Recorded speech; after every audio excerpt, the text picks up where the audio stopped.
There were no alarms, no visible failure, just a factory at lunch doing exactly what it had done every day for months. And then, without warning, the air itself ignited. At Oakdale, Pennsylvania, the Etna Chemical Company plant did not look like a single machine. It looked like a collection of long, low industrial buildings spread across a narrow valley. Brick walls, steel roofs, rail lines running through them, smoke rising in controlled lines. But it was not a collection. It was a system, a continuous chain of chemical production where each building depended on the last. The soda house, the mixing house, the drying rooms, the storage buildings. Material moved from one to the next without pause, not in isolated batches, but as part of an uninterrupted flow. At the center of that system sat a machine so ordinary it became invisible. A rotating iron drum, large enough to dominate a room, heavy enough that once it started moving, it rarely stopped. Inside it, explosive material was blended, turned, and dried. It did not strike. It did not compress. It simply rotated, slowly, continuously. From the outside, it looked stable, predictable, controlled, like any other piece of industrial equipment. By 1918, the United States was deep into World War I. The demand was not abstract. It was measured in tonnage. Artillery shells required TNT, millions of them. The federal government, through the Bureau of Ordnance, issued massive production contracts to private companies. Among them was Etna. 14.5 million pounds of TNT. Not a suggestion, a requirement. The contract defined volume and schedule. It did not define how the product would be made. That responsibility and that pressure belonged to the company. Meeting the demand using standard methods was possible, but slow and expensive. To meet the contract on time, something had to change. TNT production is not a single step. It is a chemical progression. Raw materials are combined, treated, stabilized, then dried. Drying is critical. Moisture must be removed before the material can be stored or transported safely. Under normal conditions, drying happens slowly, controlled evaporation, stable, predictable, but slow. Slow drying limits output, so Etna used an alternative, a modified formulation known as dynol. It replaced some components with cheaper materials, and more importantly, it changed how drying worked. Baking soda was added during the drying phase, not for structure, for speed. As the mixture processed, the baking soda reacted. It released carbon dioxide. That reaction forced moisture out faster than evaporation alone.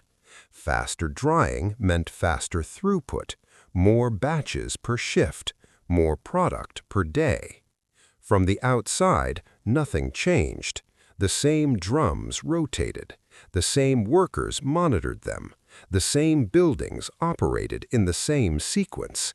But inside, the mixture, the chemistry was different, and the difference was not visible. The danger did not announce itself. It did not change the color of the material. It did not produce a warning sound. It did not alter the way the machine behaved. The drum still turned at the same speed. The mixture still moved the same way. The process still completed without incident. That is what made it dangerous, because the risk was not in the machine, it was in the threshold. The amount of heat, friction, or shock required to trigger detonation. Standard TNT has a relatively stable threshold. Dynol did not. The same chemical reaction that sped up drying also made the mixture more sensitive, not unstable in storage, not visibly volatile, but more responsive to energy. And the drum, the same drum that had always been safe, was constantly applying energy. Friction from rotation, heat from motion, heat from the reaction itself. Every shift, those inputs remained just below the level required to trigger a reaction. Until one shift, they didn't. May 18, 1918. Noon. 500 workers on shift. It is lunchtime. The system is running at standard pace.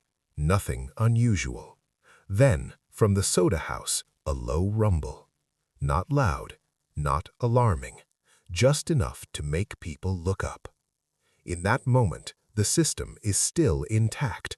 The buildings are still standing. The workers are still where they were seconds before. And then, the first detonation. It is not a fire spreading. It is not a structure collapsing. It is energy released instantly from within the material itself. The soda house disappears. The pressure wave moves outward faster than any person can react. It reaches the next building.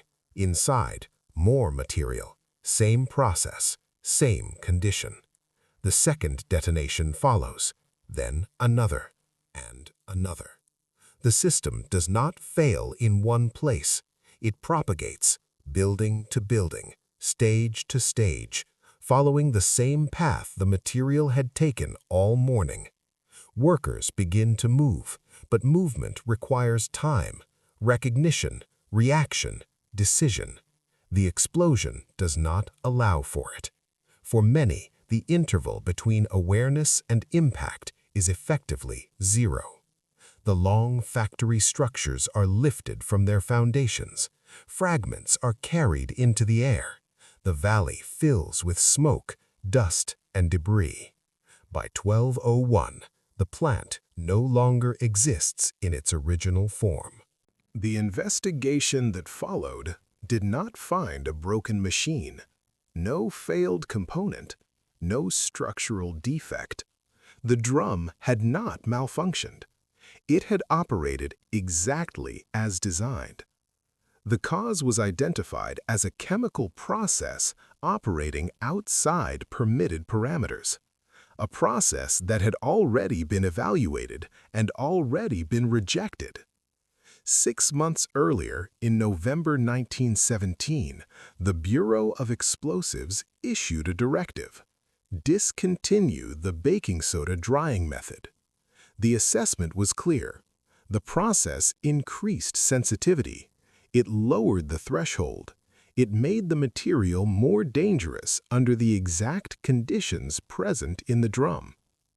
The directive was delivered to Etna's management, received, reviewed, and not followed. The explosion was not the result of an unknown risk. It was the result of a known one. A decision was made to continue the process, because stopping it would slow production, and the contract had a deadline. Most of the workers did not know. The directive existed at the management level. It was not posted in the mixing house, not included in routine safety briefings, not explained to the people standing next to the drums.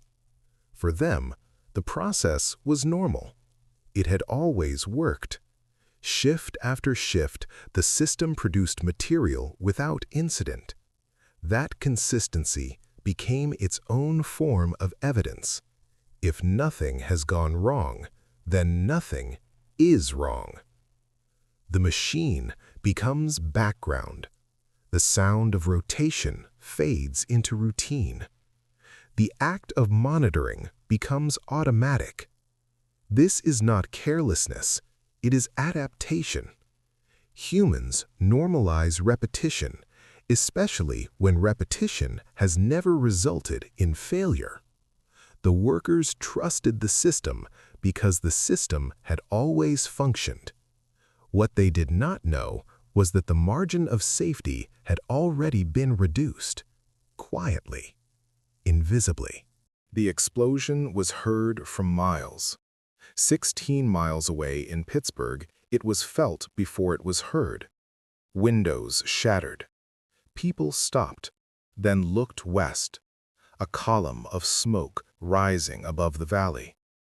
Emergency response began immediately. Hospitals dispatched ambulances. Relief trains were assembled, but access to the site became difficult. Crowds formed. Thousands of people moved toward the plant, drawn by the sound, by the smoke, by uncertainty. Roads filled. Movement slowed. Rescue operations became complicated by the very scale of public response. Recovery took days. Approximately 193 workers were killed. Only 92 could be identified. Employment records had been stored inside the plant. They were destroyed in the explosion. For more than 100 individuals, names could not be confirmed. They were buried without individual markers. The investigation produced structural changes. Chemical processes would require approval before contracts were awarded. Safety directives would carry enforcement.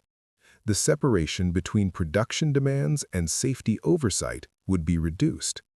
These changes came later, after the contract was no longer urgent, after the war ended.